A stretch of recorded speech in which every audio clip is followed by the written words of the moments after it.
Hello, everybody, and welcome back to our professional development webinar series for parish and diocesan ministers. We are back with a presentation titled Supporting Divorced Catholics, Welcoming the Wounded into the Field Hospital, presented by Lisa Duffy. If you're here with us for the first time, my name is Jared Dees. I'm the Digital Marketing Manager here at Ave Maria Press, and I'll be moderating today's webinar. The webinar is once again brought to you exclusively by Ave Maria Press in partnership with the National Conference for Catechetical Leadership, the National Association for Lay Ministry, and the National Federation of Priests Councils. Everyone in our audience is muted today, but you can ask questions. You can see on the screen here the questions section in the GoToWebinar panel where you can enter a question for Lisa to be asked at the end of the presentation today. I'll also like to note that the webinar is being recorded and the recording will be sent out to you later this week, so check out your email inboxes for that. You may be able to see our faces, Lisa and I, our faces in the webcam view, but the recording will not be able to see us, so just to be aware of that, those of you who are watching in the recorded version instead. So with that, if you have any technical questions, go ahead and ask them to me during the presentation, or if you have any questions for Lisa, feel free to ask those as well in that question section of the GoToWebinar panel. So with that, I'd like to welcome Lisa Duffy to our webinar series. Lisa is a Catholic author, speaker, and blogger for Catholic Match Institute and has more than 20 years of experience ministering to those who have been wounded by divorce. She's the co-author of Divorced Catholic Now What and producer of the Voices of Hope divorce support video. Duffy lives in Charleston, South Carolina with her husband James and their 3 children. So Lisa, welcome. Thanks for being with us, and look forward to your presentation. Thank you very much, Jared. And thank you to everyone who is on this webinar today. As parish leaders, I know you're extremely busy. You have a lot of different people to attend to. So I'm glad that you are taking time out for this. It's such an important issue today in the Catholic Church, so thank you very much. My goal is to provide you some clarity in some of the issues that divorced Catholics face, and also to offer you some ideas for tools you can use in the parish and some resources. So with that, we'll just go ahead and begin. And bear with me for just a second. All right. So this is Supporting Divorced Catholics, Welcoming the Wounded into the Field Hospital. And obviously Pope Francis has really done a lot to bring attention to the various groups within the Church that are in divergent situations. Divorced Catholics, of course, are one of those. And I just wanted to make an important message here real quick, and that is that I am going to make a lot of generalizations in this webinar, and I want you to know that just because I am generalizing, it doesn't mean that everyone that you encounter will fall into the categories or will have the same perspectives and reactions that we're going to discuss here.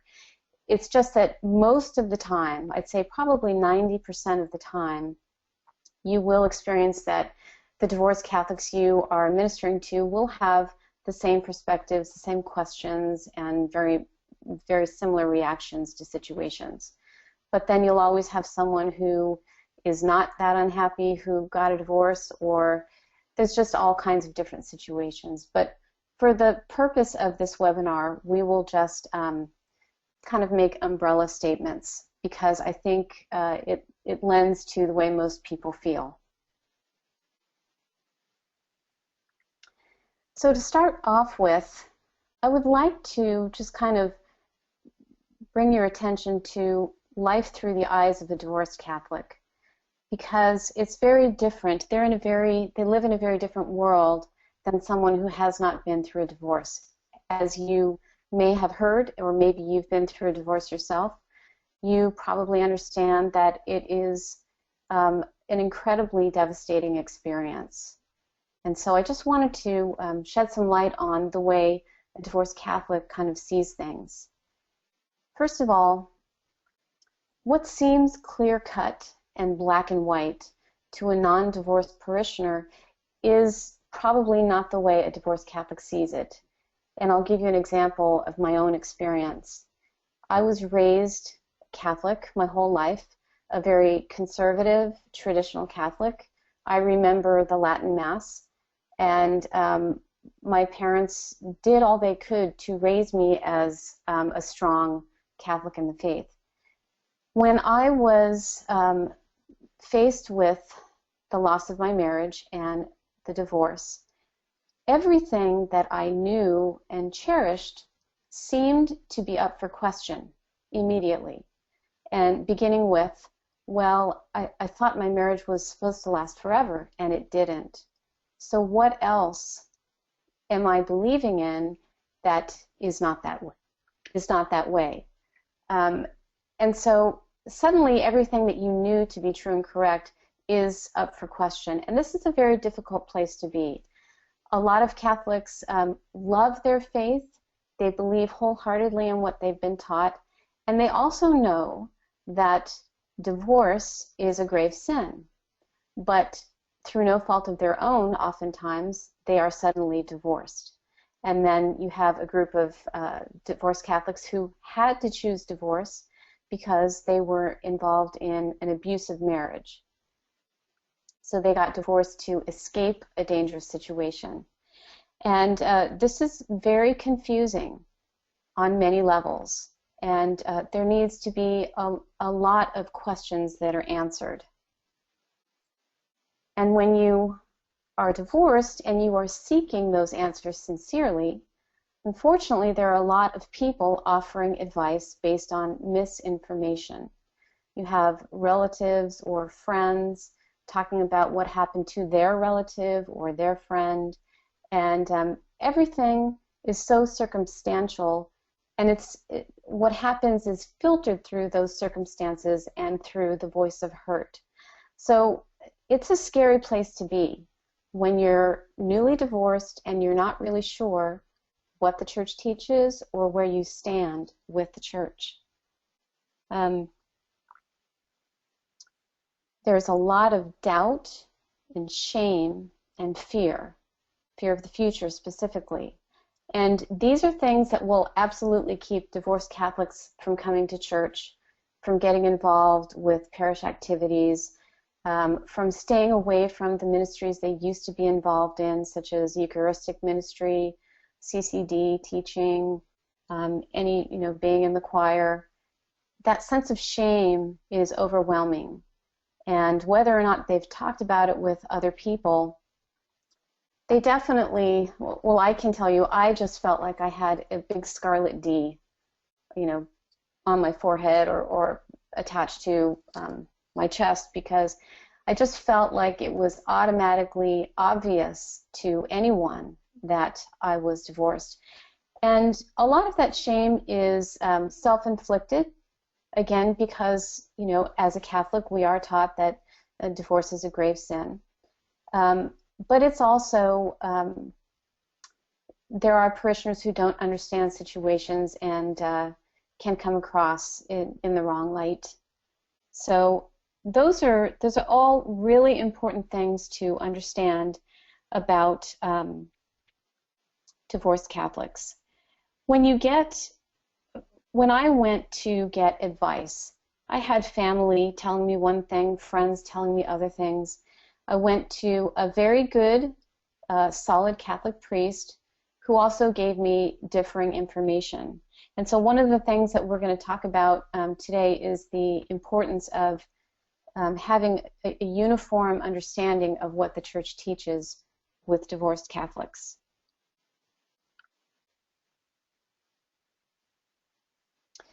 And again, please remember that I am generalizing and that not everyone will fall into one of these three categories, but as I see it, and with all the people that I've experienced and worked with post-divorce, they usually fall into one of these three categories.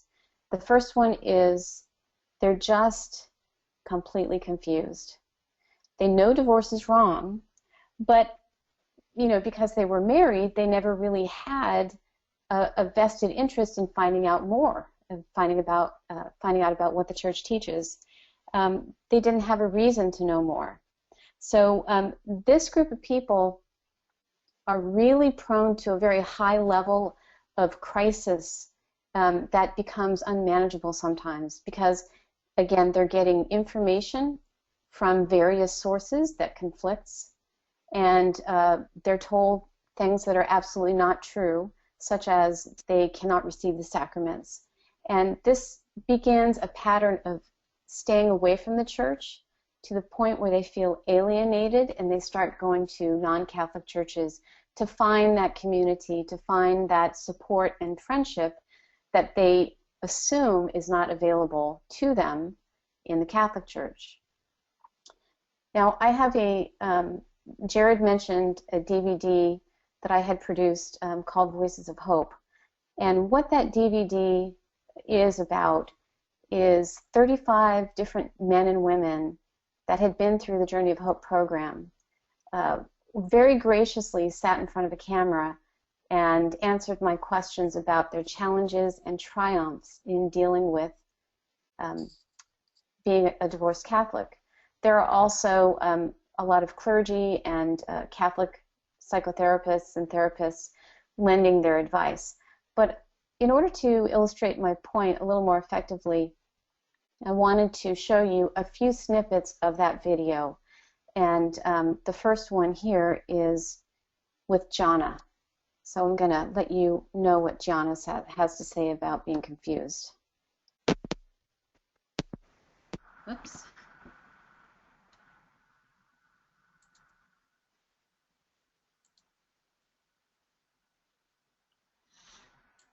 Come on, Jana. I couldn't go back to church. So I felt, well, not only is this the worst part of my life, but the thing I need the most is not available. So that was really hard.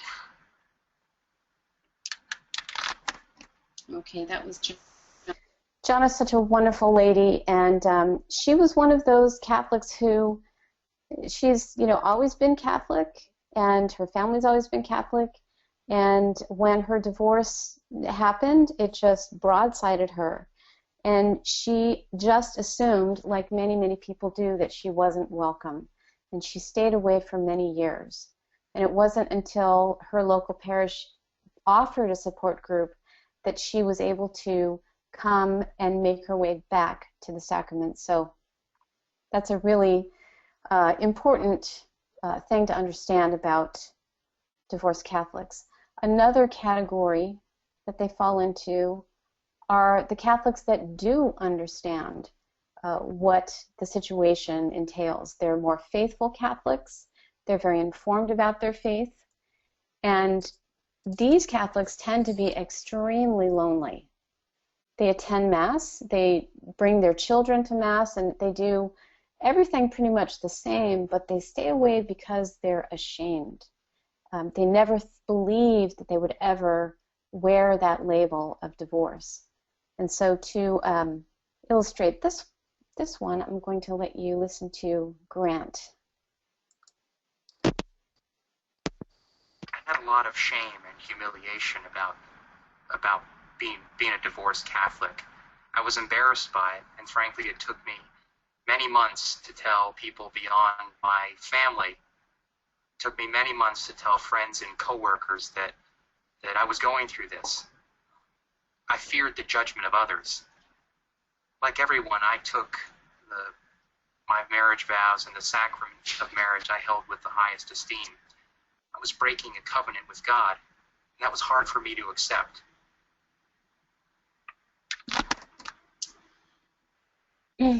One of the really sad things about divorced Catholics like Grant and Jana is that there's a generational loss of faith that occurs, because the more they stay away from the church, the more they feel alienated or not welcome, the more likely they are to start bringing their families to a non-Catholic church. And then it ends up that generations of Catholics are lost. Now, of course, it's not about numbers only, but it's very important to see that, it's our faith, it's our beautiful, important Catholic faith that is being lost. So that's another reason why it's so important to understand what life is like for a divorced Catholic and to be able to reach out to them. Now there's another group, and I don't have a video for this one, but this is not really the norm. I should say it's more in the minority, but there's always the Catholics who, what I call, are independent. They may or may not have been practicing. Catholicism wasn't really a big part of their life, if at all. They may have been just Sunday Catholics and nothing else. Or maybe they have fallen away. But they're seeking healing from the church all the same. And the great thing about this is that this is a wonderful opportunity to really reach out to them and bring them back to the sacraments and to the truth of the faith, and really kind of help them experience a renewal of their faith. I think this is true for all three categories of Catholics, but what's important is that we're there for them, and that we offer them things that will make them feel welcome and part of the community.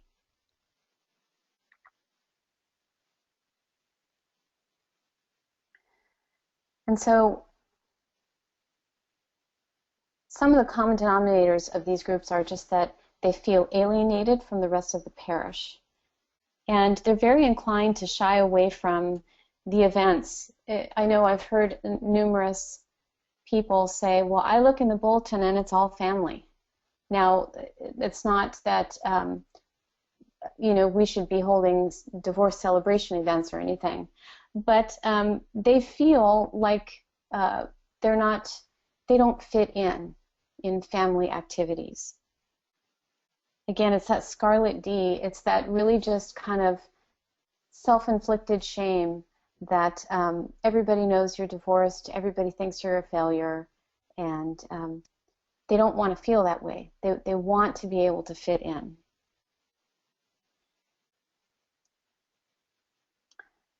And I've got another video from Leah. It really was hard for me trying to continue to go to Mass at my parish, because people had known me as a family, and most of the people, none of the people for that matter, really knew the circumstances of my divorce. And I even felt that there were some people who avoided me now at the church that we had been friends with, and that hurt. It also what was very hurtful for me, at least, was the fact that my neighbor across the street, she now wouldn't allow her son to actually continue his friendship with my son. And it made me feel that maybe, the neighbors were all talking behind my back, and it just made me feel like a failure, because people who are not divorced don't understand what divorce does, and how in many cases it's not something you choose.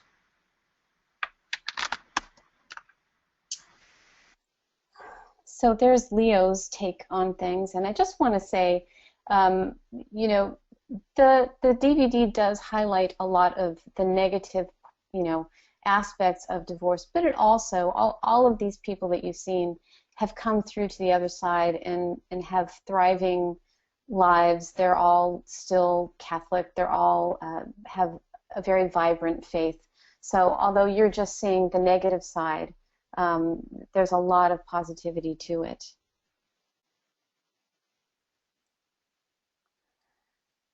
And divorced Catholics really want to be recognized. And I know that this is a very sensitive thing. You have to do it the right way. A lot of divorced Catholics have very different views than what the Church teaches. And so it's not necessarily an easy thing, but I do know that they want to be recognized, they want to be welcomed, and they want to be listened to and loved. And there are so many stories that I've heard over the years, some very true and some that were, the people were more defensive than anything. But it's a it's a very difficult time, and they are defensive. So what they're seeking is acceptance, not acceptance of their divorce, but acceptance that they are still welcome and loved and important, that they're still an important part of the community. I always tell divorced Catholics that their divorce is something that happened to them. It's not who they are. It doesn't define them. So they have to be able to make that leap. And in the first few months, maybe to a year of being divorced, it's really hard to assimilate that. But it's true.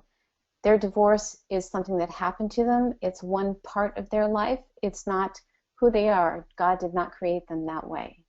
And that's something that's really consoling to tell someone, something that's really helpful to help them try and not feel so alienated. And then there's the dating confusion, which is really just a big issue, and it's so unclear. This is definitely one area that I experienced that was not black and white to me. And part of the reason why is because there are no parameters in canon law that address the issue of dating after divorce. And this causes widespread confusion. Why? Well, we know that in the annulment process, if I went down and started the annulment process, I became the petitioner, I would receive a notice back from the annulment tribunal giving me directives on how to proceed, but also stating that no plans for marriage can be made until a decision is made and a declaration of nullity is received by me, meaning until I get an annulment. I cannot make any plans for marriage. But that addresses remarriage. It doesn't address dating. And when I was going to counseling from that very good, solid Catholic priest, he told me I was free to date. And I think that part of that comes from the fact that there is nothing in canon law that clearly addresses whether or not you can date. What canon law does clearly address, and what I think falls by the wayside, is the permanency of marriage. That once you take your vows, doing anything outside of your marriage with someone else is adultery. At very best, gravely wrong. So that's something that canon law definitely does make clear, but is very little talked about for some reason, and I think that that's where a lot of this confusion comes from. You have priests or advocates or anyone who has been assigned to speak with the divorced Catholic who has some knowledge of the tribunal and canon law and how the annulment process works.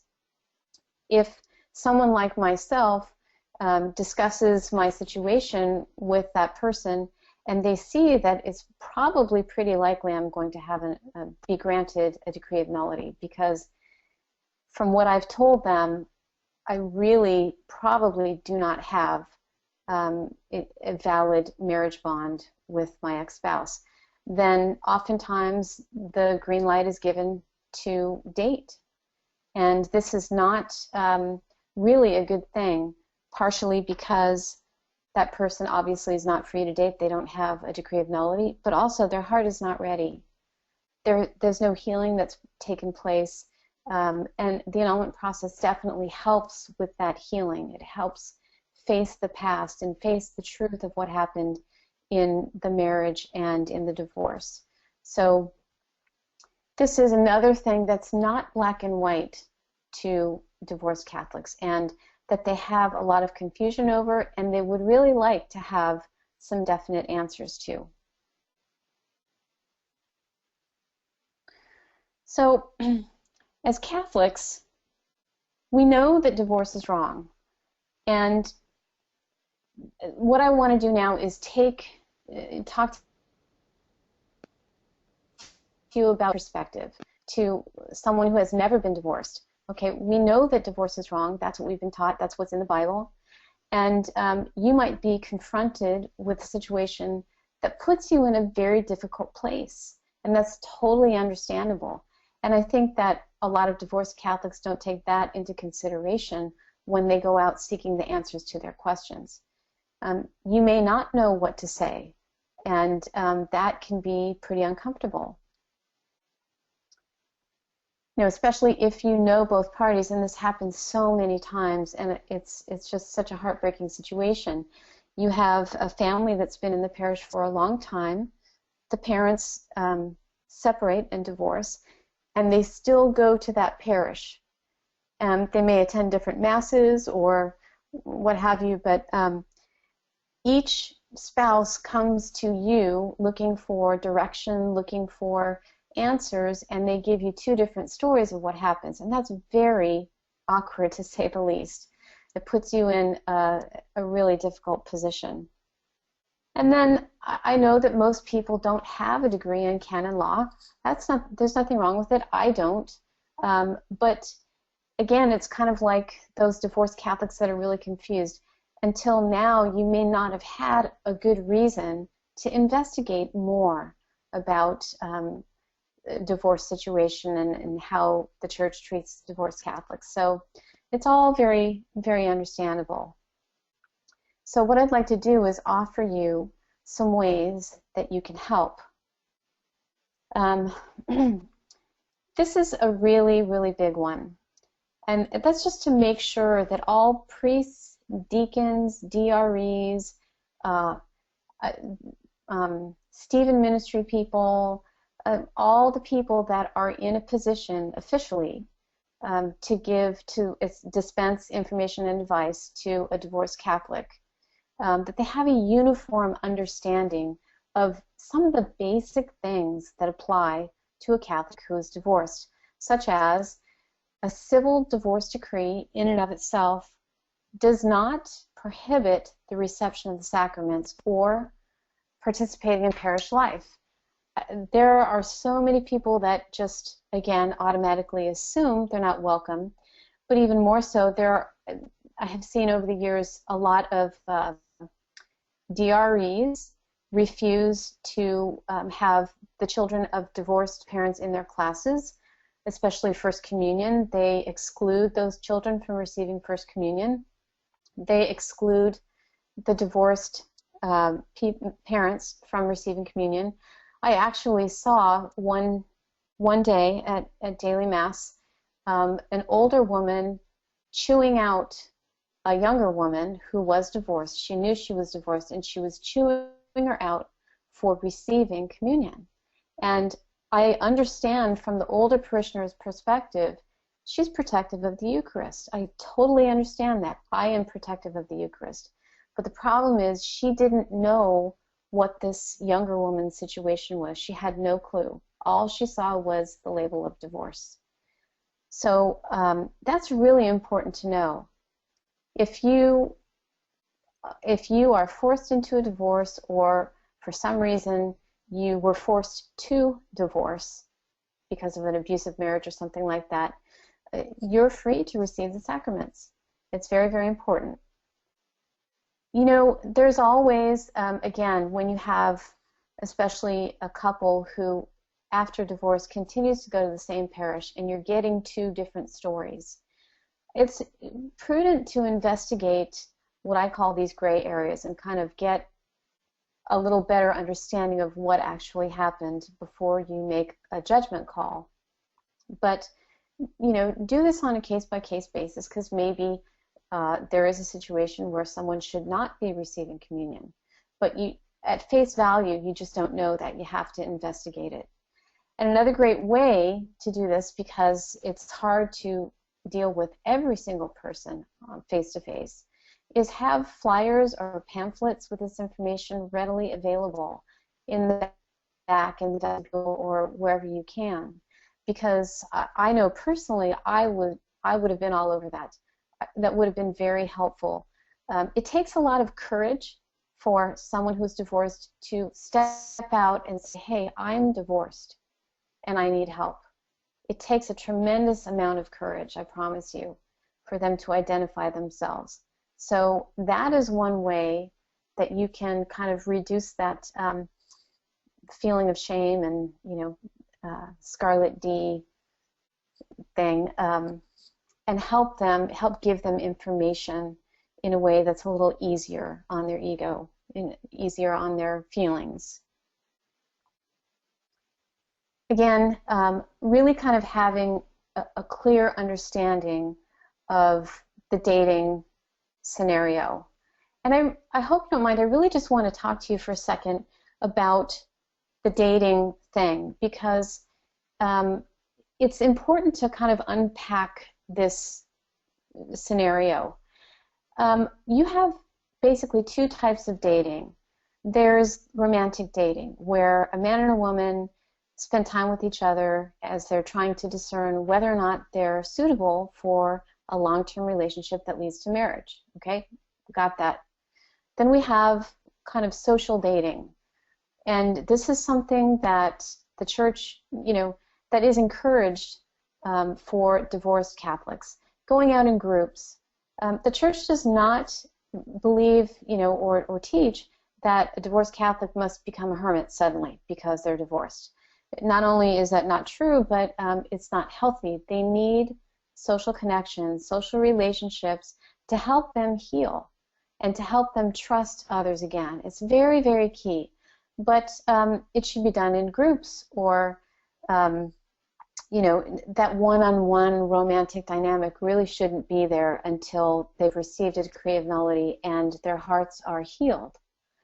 But I guarantee you, 90% of the people who are divorced are not doing either one of these types of dating. They're basically going out and doing something fun before they sleep together. That is the culture of divorce. And that's why we lose so many Catholics, and why we have so many good Catholics leave the church, because of this culture of divorce. It's very difficult to deal with, and it's very conflicting to what you already believe, what a divorced Catholic already believes. So it just adds to the confusion. So if you are, counseling a divorced Catholic, I would really encourage you to talk about these things, to talk about how romantic type of dating isn't good until you're 100% available, again, with having a decree of nullity and having closure and being healed. That socializing is good, going out in groups, doing things in groups, and the other, what the other 90% of people are doing is just absolutely not okay. For anybody, divorced or not, single, married, divorced, it doesn't matter. And of course, I know you know that, but it's really important to kind of sit down with them and talk about what does dating really mean to them, and what are they looking to get out of it. Because if they're just looking to find a way to quell the hurt, to make the hurt go away, dating is only going to lead them to more problems and more heartache. I know, because I made all the wrong choices when I first started out. So I can speak, unfortunately, from experience. But then I was able to learn how to do it the right way. And doing it the right way, with the annulment process in place and being totally healed, leads to great peace and happiness. Here's something that I feel really strongly about, and as I offer it to you as an option, it doesn't have to be a big deal. It's going to be a big deal to someone who's divorced, but it doesn't have to be this big new program or anything. It can be something very simple, and that is just reaching out to them once a week, or very often, but definitely once a week, to see how they're doing, with a phone call, a handwritten note, an email. Email's not the best, but it's something. Because why? The best way I can explain that is that, a lot of people compare divorce to a death, and there are some similarities. But if you think about it, when a spouse loses their spouse through death, they get flowers, they get a crowd of people converging on them, they get food, they get cards, they get a lot of support and consolation and compassion. And that is wonderful, and it should always be that way. But if you take someone who's divorced, who's suddenly without their spouse, and in a world of hurt, rarely, if ever, do they receive that kind of support. And that's why it's so important to at least make some contact with them. The first couple of months after your spouse leaves is indescribable. It's like being a zombie is, again, one of the better ways that I can explain it. You feel hollow inside. It's so painful from the time you open your eyes in the morning till the time you close your eyes, and you can't pop a Tylenol and make the pain go away. This is why we've got, people with drinking problems and other problems, because they're trying to avoid the pain. And when you have someone reaching out to you saying, hey, are you okay? What can I do for you? Is there anything you need? Oh my goodness. That is a beautiful thing. That's a corporal work of mercy, but it means so much to that person. So I really highly encourage you to use that in whatever way is reasonable for your staff, to be able to reach out and make contact with them.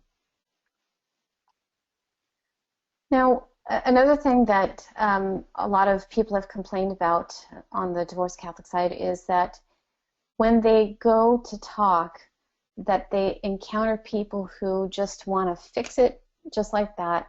They've got all the answers that make no sense for their circumstances. And what they really want is to just be heard. They want to talk about what happened to them. And I know that that can make some people uncomfortable, but I do also know that some parishes have the Stephen ministry, and they have people who are trained specifically to sit down with people who are hurting and listen. Not necessarily only divorced people, but certainly divorced people. And I think that this is a great way to go, just to be there to listen. If you have experience as being a divorced person, that's great. Certainly, lend some life experience and answers where you can, but listen first. They want to be heard. They want to tell you what they've been through, because it's been awful, I guarantee you that. And they want to get it out. They want to get it off their chest. And going to confession is helpful, but they also know that they can't sit in there for an hour and talk the priest's ear off. They also know that if they want professional help, it's going to be about $250 an hour. I think that the median cost for seeing a therapist these days is $205 an hour, and most insurances do not pay for that, and most therapists do not accept insurance, so they're paying out of pocket. So whenever you can, be present and listen to what they have to say and console them. Some great words to say are, I am so sorry, I understand, that's terrible, how do you feel about that? Those are some great responses. You don't have to have answers. As long as you have compassion and love for that person, that's really what they're after. Also, let them know they can continue their ministries if they feel up to it. Again, it comes back to the automatic assumption that they're not welcome. And then you may also need to investigate, like I talked about, some gray areas, just to kind of make sure that the person who's doling out communion as Eucharist, as an extraordinary minister of the Eucharist, doesn't have a girlfriend tucked over here. So you'd have to investigate when the situation calls for it. But other than that, their civil divorce decree should not prohibit them from teaching children's choir or teaching CCD or helping in their whatever mode they were in, helping in. Offer support groups. Now, I do have a support group called Journey of Hope, which toward the end I will give you some more information about. But it really doesn't matter which program you pick. What matters is offering that program. I have seen so many broken people, hopeless, helpless, in dire straits, come to the Journey of Hope program and find a new lease on life. And it's not, again, I'm kind of partial to my program, but it doesn't matter. What they're finding when a divorce support program is offered is they're finding compassion, support, love, welcoming, answers, understanding, and again, that ability to talk about this terrible thing that's happened to them. So support groups are extremely important. The one thing that I do encourage parishes to not do is to hold co-ed support groups. That is not the best way to go because people, tend to use that as a dating service sometimes. So it's not where you want to go. The Journey of Hope holds women's group and men's groups. So there's just a little hint for you there. But support groups are extremely important. Offer singles groups. Now, I'm sure many of you already do this, and maybe even your diocese do this. When I was first starting out with the Journey of Hope program, I was in the Archdiocese of Atlanta, Georgia, and there was a singles group there called Kindred Spirits. It was a great group. It was for adults 35 and older, and they just did things together. And you didn't have to be divorced. It was just divorced, widowed, whatever their state in life was, but they were single, and they did things together. They saw shows together, they had home masses and potlucks together, lots of various things, and I know that that provided a great way for divorced Catholics to socialize and to feel accepted without the danger of that one-on-one component. So if you are able to offer some sort of singles group, I think that that's a wonderful way to go. Recognizing them in sermons whenever possible. To any priest or deacon who is giving a sermon, I know that it's not always the easiest thing to do, but I think I've heard so many people say that they constantly hear about husbands and wives and husbands and wives and husbands and wives. And if there is any way that you could acknowledge them from the pulpit in a way that doesn't cause scandal but is uplifting or offers some support, I encourage you to do so because it's a great hurt. Again, it's something that you can hear on the the Voices of Hope DVD. It's a great hurt. They've lost their marriage, and going to Mass is very painful for a while. You are reminded of what you don't have anymore, and your children, you have to explain to your children a lot of things. It's a very awkward and uncomfortable situation. So I encourage anyone who is giving a sermon to include them in some way if you can. I think that would be a great thing. And definitely offering other information and resources, such as information about Retrovi.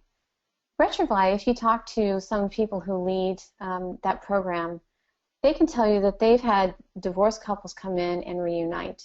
So just because there is a divorce in place doesn't mean that there won't be reconciliation.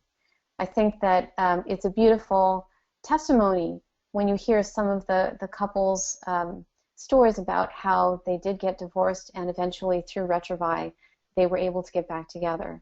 So Retrovi is a great resource to offer in a pamphlet or even at the parish. But there's so many different resources out there.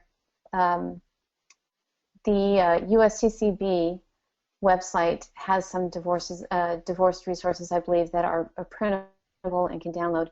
And of course, I try and offer a wide variety of resources on my website, lisaduffy.com. Some are free, some are not, but I try and make a lot of things very accessible. I do have a weekly podcast called the Weekly Inspirations Podcast, and that's kind of like I'm trying to give them a little encouraging shot in the arm, and it's all based on the gospel from the previous Sunday's Mass. But as many resources as you can make accessible to them, that's going to be a huge help, and it's going to keep them coming, and it will likely prompt them to ask you questions and get the answers that they need. So just for a moment, this is my program, the Journey of Hope program. It's the book Divorced Catholic Now What, and the workbook, and the Voices of Hope DVD. And it's a really wonderful program.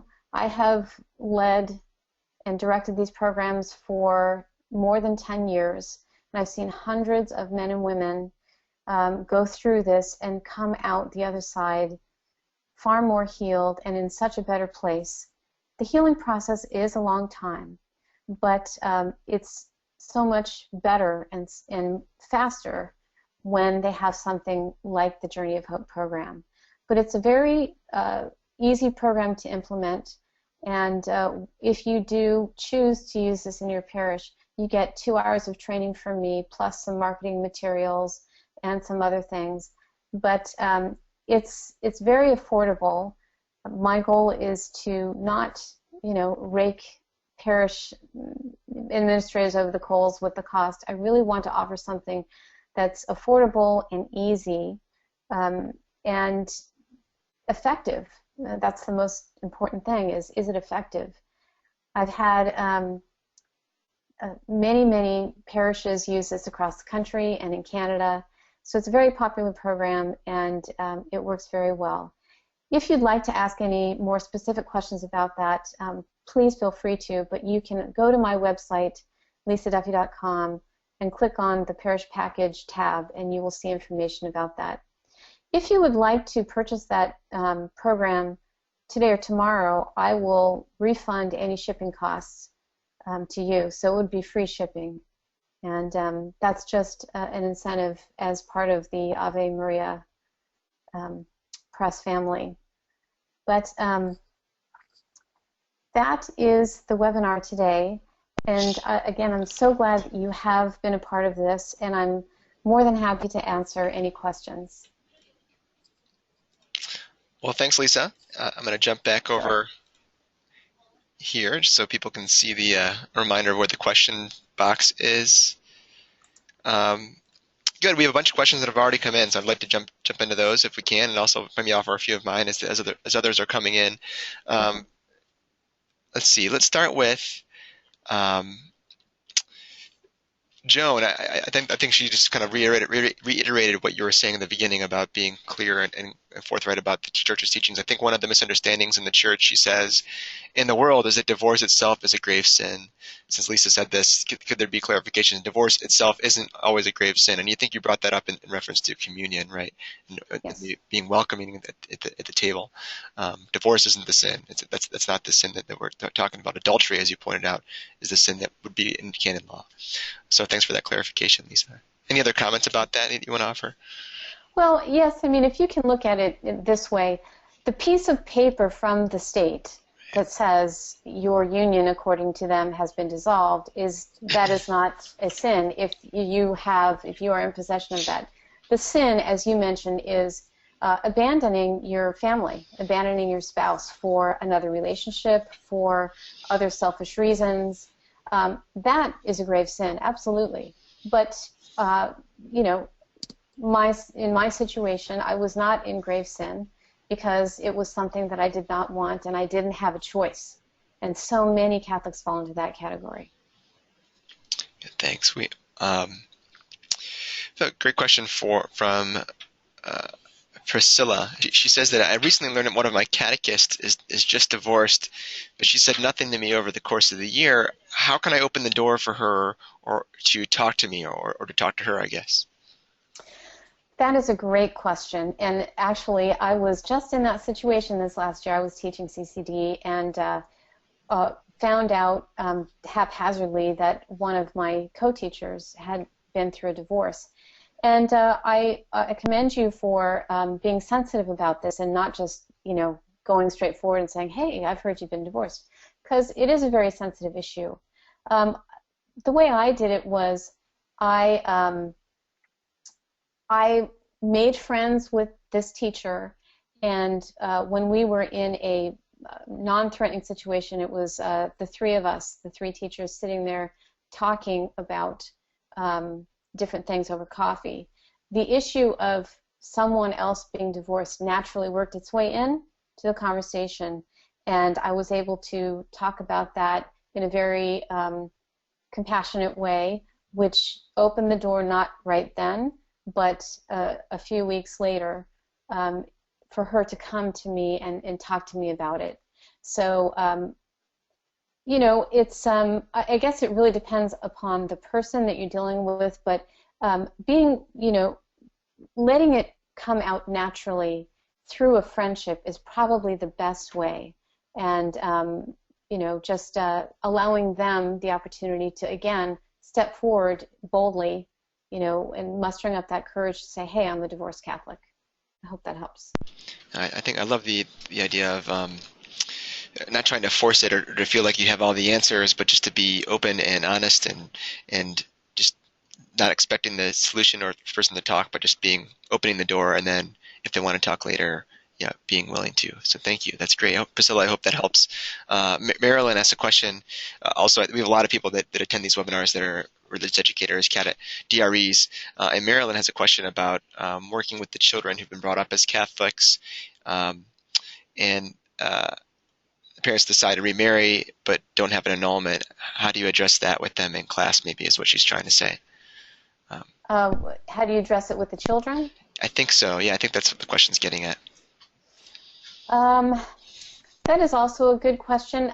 Again, I would say I wouldn't address it unless it comes up. If the child comes to you with questions, and again, we might be talking about teenagers going through confirmation, and they're still considered children, but they've got very different, questions and a lot more information than, say, a second or third grader would. I would kind of approach it the same way, as far as, let it come up naturally, but if it does, you would need to investigate what actually is happening with the family. And I don't mean in a, like a police investigation. I can't really think of the right words I want. I just mean, find out a little bit more about the situation, talk to the pastor about it, see how he would like to handle things if there is actually a problem. But if a child comes with questions, they definitely deserve answers. You just want to be, again, compassionate in the way you respond. So Paula asked an interesting question about, she says, does it make any difference in the grand scheme of things if the person is the one initiating the divorce? So I'm wondering, that kind of goes along with that investigating thing. Is it even anybody's business? Should people not even worry about it? I mean, in helping people that are in divorce situations. That's a great question. Thank you for asking that. All of these are great questions, and I think it's important. I think it's really important to remember that they're going through a very difficult time. So in that way, acknowledging it does matter. And actually, you know what? I think I forgot the beginning of the question. Jared, would you mind repeating that question? Yeah, I think Paul is asking about whether it matters if a certain person is the one initiating the divorce or not. Is that making a difference in the way that we help or counter or communicate with them? That's also something that I think should come up naturally in conversation with that person. They're obviously going to want to talk to you about, if they're bringing up the fact that they're divorced, they're going to want to talk to you about what happened. There are divorced Catholics who just get tired of being married, and they go their own way. And that's going to be, if you ever encounter that, it would be important for you to encourage them to make an appointment with the pastor and talk about it, or, you know, to kind of follow through and help them see that that was not a good choice to make. But if it's someone who, you know, was forced into the divorce or had to choose because of an abusive situation, I guarantee you most people who chose divorce because of abusive situations did not want to do it. They feel equally guilty and shameful for what they did, but they had to get out of that situation. It was very dangerous. So it doesn't matter. I think that if you come across someone who's living the high life with someone who's not their spouse and they're coming to church, yeah, I think it's important to talk to them or direct them to a pastor or a priest. Either way, compassion is the first response. And you know, if you have someone like that who has made the wrong choice, always be compassionate, always listen before you offer encouragement to help rectify the situation. I hope that helps. Yes, thanks, Lisa. Question from Priscilla again about, so I'll rephrase a little bit. She's, let's say that you started a support group for divorced Catholics.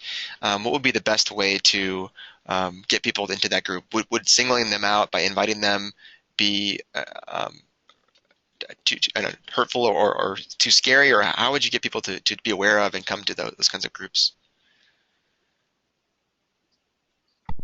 Well, if you have some friends or you know some people in the parish who are divorced, you know, you could offer it to them by word of mouth. But the way I really encourage parishes to do it is to put an announcement in the bulletin that you're going to be holding this group, and announce it for at least a month before the group begins.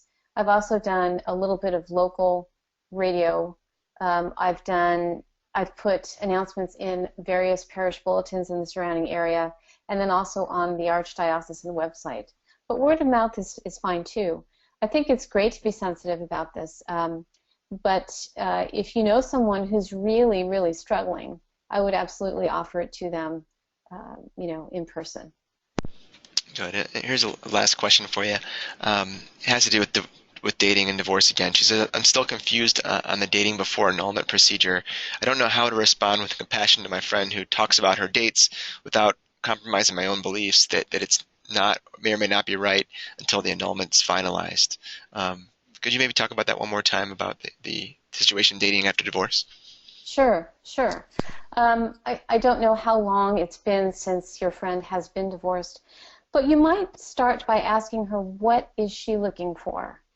Why is dating important to her? Because, you know, is she, you know, just want to get out there and experience the excitement of being free again? It's not that exciting. And you might, again, engaging her in a conversation with a few simple questions is the best way to broach a situation like this, because the likelihood is she'll tell you what you need to know without you having to ask. And if she's telling you those things, that means that there is a level of trust between you. And, you know, if you think ahead of time, I'm sure you'll be able to find some compassionate words, compassionate yet truthful. And that's why I say, you know, you might want to start with, what is it you're looking for in dating? Are you looking for the pain to go away? Are you looking for freedom? I've heard so many people say that, you know, dating after divorce was just awful because they weren't ready, their heart wasn't healed.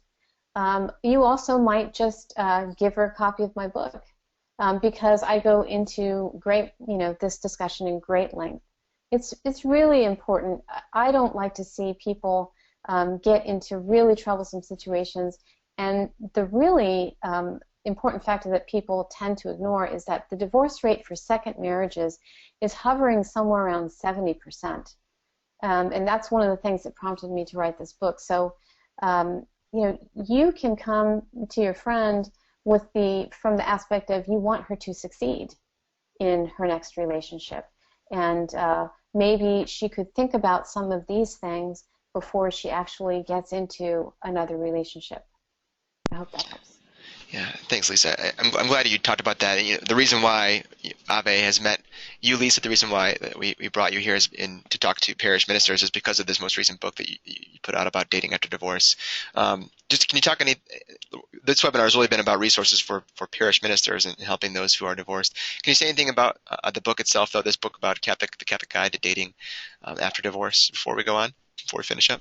Sure. Well, I was working with one of the editors, Heidi Saxton, who really encouraged me to be myself and to write as candidly as possible. And I love that. And that's what you'll get a lot of in this book, a lot of my personal story, the challenges and triumphs, the mistakes and the do-overs that I got, and the lessons that I learned. I tried to make it humorous. There is one chapter opening that I hope everyone will laugh heartily at because it deserves it. But it's all about, preparing yourself for a new relationship. We do a lot of things. We spend a lot of money on our hair and makeup and clothes, and men spend a lot of money on, dates and trying to impress, and so many ways that we try and prepare outside. And inside, if we're just not ready, then we're getting into trouble. So I identify these 5 attraction factors that will help people work on themselves and become the most attractive version of themselves, is the best way I can put it. Become the person that God created you to be, that happy, vibrant person who uses their gifts and talents and becomes extremely attractive no matter what your hair color is. Good. Thanks, Lisa. So this is a resource that, for the parish ministers out there, this would be great to add to your repertoire, or just to give to a friend, or even to have yourself. As you can see in the questions, this has been a topic that it's a little bit of a gray area, and it's not black and white, and it's good to have a resource to help navigate that uncertain time. So again, Lisa, thanks so much again for being with us and for offering your webinar, your expertise today. As you said earlier, lisaduffy.com is the place to go for more additional resources to find out more about Lisa and the different work that she does for divorced Catholics. So and it's also a big week because this book's coming out, and it's available now at Ave Maria Press. The official date, I think, for publication is on the 7th of May, but it's already available on Amazon.com if you look there, and it'll be hitting your bookstores as well, your local Catholic bookstores as well, very soon. So we offer a discount here, just like as we do for all of our webinars, 20% off if you use the coupon or promo code webinar505 for today's date, and that's available until next Tuesday. So you'll get 20% off if you order from Ave Maria Press today. So before we finish, I just want to thank once again our partners in the webinar series, the National Conference for Catechetical Leadership, the National Association for Lay Ministry, and the National Federation of Priest Councils. If you haven't connected with Ave Maria Press already on our different social media networks, you can be happy to have you connected there on Facebook, Twitter. The recording of this will be on YouTube and Vimeo, of course. The recordings will also be available along with all of our webinars dating back to for the last 5 years or so at avemariapress.com/webinar-videos. There you can find this and all the recordings to all of our webinars in the series. The next webinar coming up is next Tuesday with Christine Valtner-Paintner. She has written a book called The Soul of the Pilgrim, and she'll be back to offer some spiritual inspiration for parish ministers. And as she usually does, offering a little bit of a kind of an online retreat. The webinar is called The Parish Pilgrim, Cultivating Intentional Inner Journeys, and that's next Tuesday at 3 p.m. Eastern Time. So thanks again for being with us, everybody, today, and look forward to having you back again next week. Lisa, once again, thanks so much for being with us and offering your time and expertise. Thank you. My pleasure. Okay. All right. God bless everybody. Have a great week. We'll see you soon.